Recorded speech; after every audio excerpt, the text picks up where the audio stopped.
This is Democracy Now!, democracynow.org, The War and Peace Report. I'm Amy Goodman with Nermeen Sheikh. President Trump is defending his decision to grant full, complete and unconditional presidential pardons to over 1,500 of his supporters involved in the violent January 6th insurrection at the U.S. Capitol.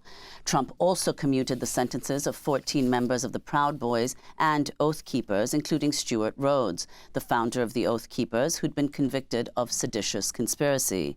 On Wednesday, Rhodes visited Capitol Hill to meet with Republican lawmakers after being released from prison. Critics of Trump's sweeping pardons include the Fraternal Order of Police, which had endorsed Trump in each of the last 3 elections. In a joint statement, the FOP and the International Association of Chiefs of Police said, quote, "When perpetrators of crimes, especially serious crimes, are not held fully accountable, it sends a dangerous message that the consequences for attacking law enforcement are not severe, potentially emboldening others to commit similar acts of violence." During an interview with Sean Hannity on Fox News, Trump defended the pardons. And you know what they were there for? They were protesting the vote because they knew the election was rigged and they were protesting the vote. And you should be allowed to protest a vote. You should be allowed to. You know, when the day comes... You shouldn't be able to invade the Capitol. No, ready? Most of the people were absolutely innocent. Okay, but forgetting all about that, these people have served horribly a long time. It would be very, very cumbersome to go and look. You know how many people we're talking about? 1,500 people. Almost all of them should not have been, this should not have happened. And the other thing is this, some of those people with the police, true, but they were very minor incidents. President Trump did the interview with Hannity in the Oval Office. 5 police officers who served at the Capitol on January 6th died in the days and weeks after the attack. A total of 140 police officers were assaulted by Trump supporters that day. On Wednesday, former Washington, D.C. police officer Michael Fanone criticized the pardons for the rioters. Fanone suffered a heart attack and a traumatic brain injury after he was beaten and electrocuted with a taser while trying to defend the Capitol. I made my way to the front line, and at one point, I was pulled off the police line by an individual. His name is Albuquerque Head. He's from Tennessee. He put me in a chokehold and pulled me out into the crowd. And if you watch my body-worn camera footage, you'll hear him yell out, "I've got one." Once I was out in the crowd, you know, I was beaten, restrained. At one point, an individual, Kyle Young, lunged at me while I was being restrained and attempted to remove my firearm from its holster. All while, you know, other individuals were, you know, kind of egging him on, telling him to kill me with my gun. Another individual, Daniel Rodriguez, used a taser device, applied it to my neck numerous times. And finally, Thomas Sibick stripped me of my badge and my radio, all while I was being, again, restrained and beaten. You know, these are the individuals that pled guilty and were sentenced, and Donald Trump saw it fit to pardon them. That was former Washington, D.C. police officer Michael Fanone, who suffered a heart attack and a traumatic brain injury after he was beaten and electrocuted with a taser while trying to defend the Capitol. We're joined now by the son of one of the January 6th insurrectionists who was just pardoned. Jackson Reffitt's father, Guy Reffitt, was the first person to be convicted over January 6th. Guy Reffitt was a member of a far-right militia called the Texas 3%ers. During his trial, jurors were shown video of Reffitt filming himself saying, "Drag those people out of the Capitol by their ankles. I just want to see Pelosi's head hit every effing stair on the way out, and leader Mitch McConnell, too." It was Guy Reffitt's own son, Jackson, who tipped the FBI off about his dad after January 6th. Jackson Reffitt now fears for his life after Trump pardoned his father and 1,500 others involved in the insurrection.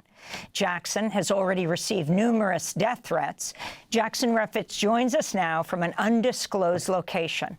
Hi, Jackson. Thanks so much for being with us. Can you talk about what your father did at the time, what you reported, and why you're so afraid right now?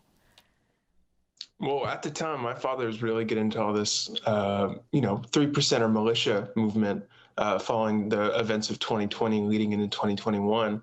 And that quickly escalated in 2020, bleeding into January 6th, talking about what he's going to do. So I informed the FBI just to alleviate a lot of the paranoia and unknowingness that I had at that time.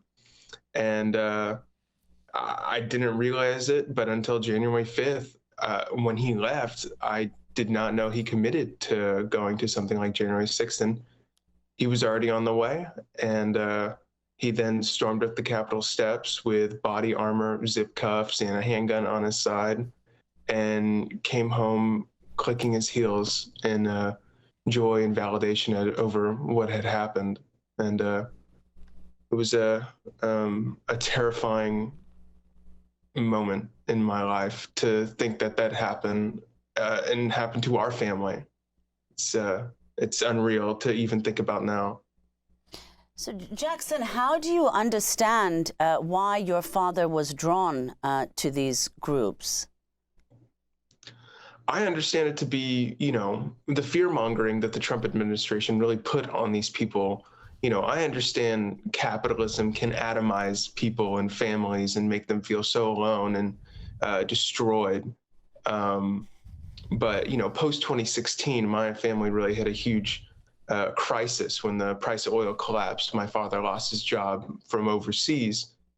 And when we hit back in America, we were picking up bed frames off the side of the road, and sleeping on the same blow-up mattress, downloading movies from Netflix, bringing them home and watching them on the TV because we had no internet.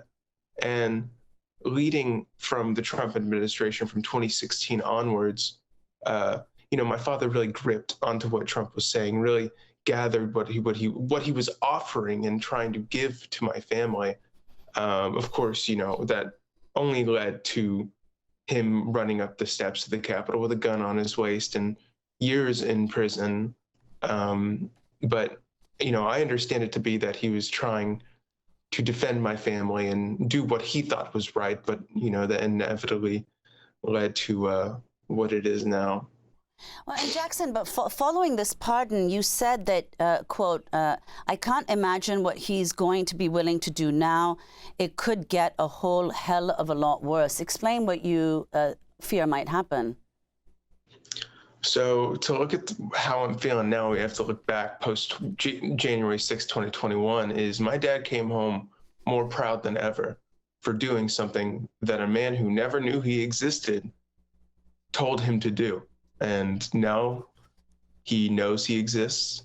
Donald Trump gave him that presidential pardon to validate and justify his actions. And the validation now, I'm sure, is swimming through the crowds of the people who participated in January 6th. Like, that is dangerous, to justify actions like that and to completely validate them is going to be deadly. Not only for me, my situation is explosive and some would call a dramatic, visualization of what's going on in this country. But there are thousands and thousands of people who are just like me, who do not have the same privilege I do of being able to drop everything, move, buy a handgun.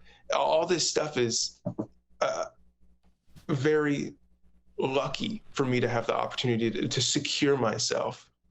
Other people don't have that luxury, and I fear so much for them. On Tuesday, former Oath Keepers leader Stewart Rhodes spoke to reporters after his 18-year prison sentence was commuted by Trump. He went back to the scene of the crime, to the Capitol. I feel vindicated and validated. Yes, absolutely. Of course, I haven't gotten a pardon yet. I got commutation. But I'm applying for one. I'm pretty positive I'll get one. When they review my case, they'll understand that I was targeted for who I am, not for anything I did. So Stewart Rhodes' sentence was commuted. He's pushing for a full pardon. That means he can get guns. Jackson, if you could explain why you are so afraid of your dad? Do you fear your father pardoned? He can get weapons. We just showed a picture of him together with Stuart Rhodes. Do you fear he will go after you, that he will kill you? Has he ever threatened that? Well, first off, I want to say that that's the first time I'm hearing that clip with Stuart Rhodes, and that's flabbergasting to hear. You know, I've been saying this stuff about validation and justification. That clip just, you know, dropped my stomach. That was terrifying to actually hear a member say that.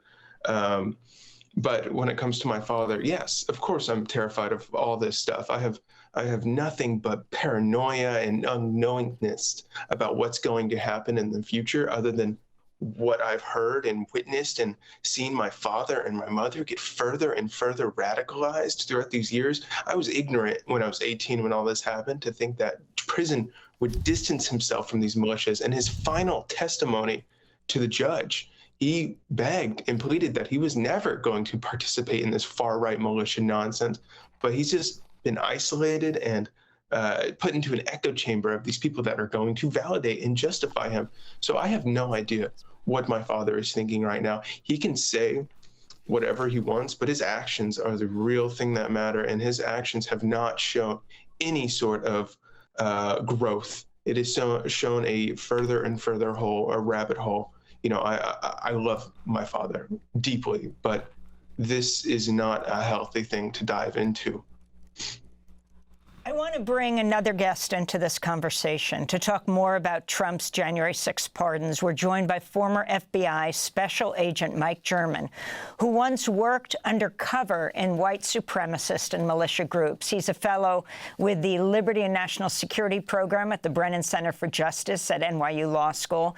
He has a new book out. It's called Policing White Supremacy, The Enemy Within.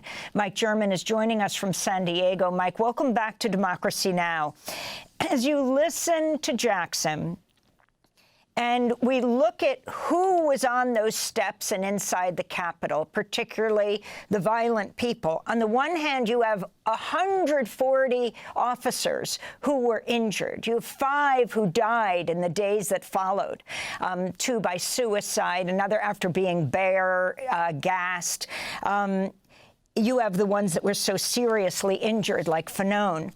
And on the other side, you also had officers and sheriffs, a number of cops and military, even active duty, were in that crowd. Talk about your findings. Thanks for having me, Amy. I think the pardons definitely send a message both to the far-right militant movement that political violence against Trump's enemies will be rewarded by the highest office in the land. And it also sends a message to law enforcement that there's no value in investigating and prosecuting far-right violence. Unfortunately, far-right violence has been something that law enforcement has rarely paid very much attention to. Even to this day, the FBI doesn't track the number of violent white supremacist attacks occur in this country or how many people are killed by those attacks. So this will reinforce what has been a blind spot for the FBI and generally for law enforcement. Obviously, there has been law enforcement support for these movements for some time. In fact, as an FBI agent, I received those warnings before I went undercover that, hey, you have to be careful who you talk to in law enforcement about these cases because there are sympathizers within law enforcement, and nobody on a Joint Terrorism Task Force thought that was an odd warning. And likewise, those warnings have been provided since, documented in a 2006 intelligence report and the 2015 FBI Counterterrorism Policy Guide that warns agents investigating domestic terrorism cases against white supremacists that the subjects of their investigations often have active contacts with law enforcement.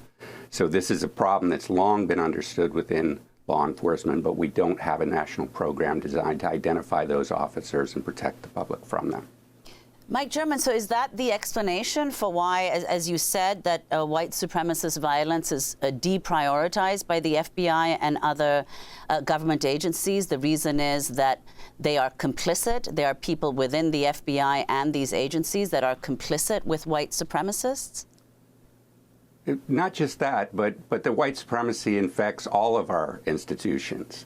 And that includes prosecutors' offices, that includes judges, that includes corporate boards. Everywhere we see racial disparities that impact communities of color negatively and privilege white and male communities. So, it's not just the law enforcement officers. If we saw it on January 6th, there were a number of current and former law enforcement officers participating, but also current and former military people, members of state and local legislatures. So this is a pervasive problem, but law enforcement is designed to protect the American public. And here we see President Trump clearly sending the message that these institutions designed to protect the American public are instead going to be used to protect his supporters and target his enemies. So what's your reading, Mike German, of what the effect of these pardons will be, not just on white supremacist violence, but violence in general, political violence in the U.S.? And that's really the big problem, is that it's totally unpredictable. Once the highest office in the land gives a green light to political violence, it's very hard to predict who is ultimately going to be harmed. And, if you look at some of these recent attacks, including the attempted assassination of President Trump, these are people who are, according to the government's intelligence that they've released, people who have been immersed in these conspiracy theories that Jackson was talking about.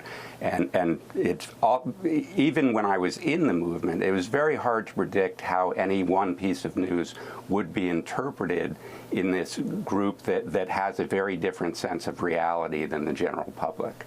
So it will be very disruptive within the far right militant movement as well, because these people who went to prison are now coming out, but others have rebuilt these organizations in their own image, and it's going to be a very difficult period, I'm afraid.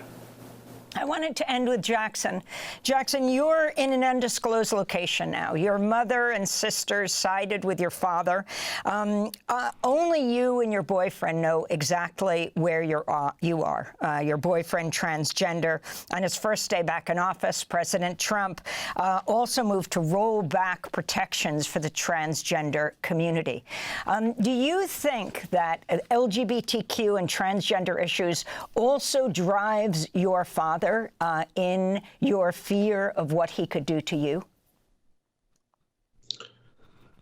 I don't know anymore. It's been 4 years, leading up, and as he spiraled in 2020, it got worse and worse with his, hate towards LGBTQ and queer adjacent people.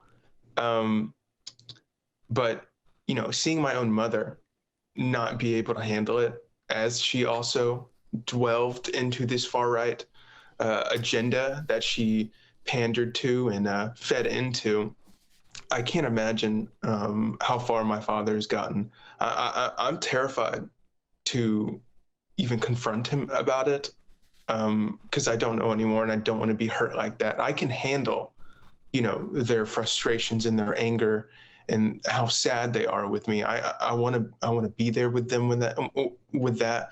I want to be able to work with them on that. But for something like that, with my wonderful partner, my boyfriend, that is so hard to compromise with. I can handle everything else. I can figure stuff out. I can distance. I can be safe. I have all those options, but when it comes to something like that bigoted behavior and language, that terrifies me. And as it's gotten worse throughout the years, I have no idea where it lays now. And with something like that, I don't know how to manage. Well, Jackson, I want to thank you for being with us. You're very brave to speak out from where you are. Jackson Reffitt, his father, Guy Reffitt, just pardoned by Donald Trump for his role in the January 6th insurrection. And Mike, thank you so much. We hope to have you back on soon to talk more about your book and your findings. Former FBI Special Agent, fellow at the Brennan Center for Justice at NYU Law School.